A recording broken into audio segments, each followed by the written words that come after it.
भेटण्यासाठी कुणाला बंधनं नाहीत असं संजय राऊतांनी म्हटलंय। उपमुख्यमंत्री एकनाथ शिंदे आणि राज ठाकरेंच्या भेटीवरून खासदार संजय राऊतांची प्रतिक्रिया आहे। एकनाथ शिंदेंनी शिवसेनेच्या पाठीमध्ये खंजीर खुपसला असं या शब्दात त्यांनी टीका केली आहे। तर मुख्यमंत्री पदासाठी उद्धव ठाकरेंनी फडणवीसांच्या पाठीमध्ये खंजीर खुपसला या शब्दात नवनाथ पन यांनी टोला लगावत प्रत्युत्तर दिलंय।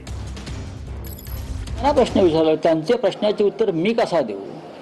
पण मी इतकंच सांगू शकतो, मी काय झालं, कोण कोणाला भेटलं ते काय आम्ही काय हेरगिरी करत नाही, तिथे कोणी कोणाला भेटण्यावरती बंधनं नाहीत।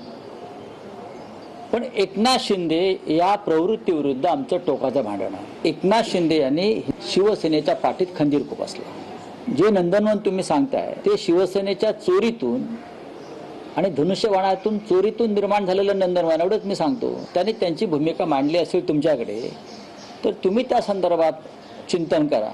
मी माझं मत सांगितलं, आमचं बाळासाहेब ठाकरेंशी बेईमानी करणाऱ्या प्रवृत्तीशी आमचं भांडण आहे आणि राहील। महाराष्ट्राशी आणि मराठी माणसाशी सर्वप्रथम बेईमानी कोणी केली असेल तर ते उद्धवजी ठाकरे यांनी महाराष्ट्राशी आणि मराठी माणसाची बेईमानी केली। 2019 ला महायुती म्हणून उद्धवजी ठाकरे यांनी देवेंद्रजींच्या सोबत निवडणूक लढली। भारतीय जनता पार्टी आणि शिवसेनेची युती होती।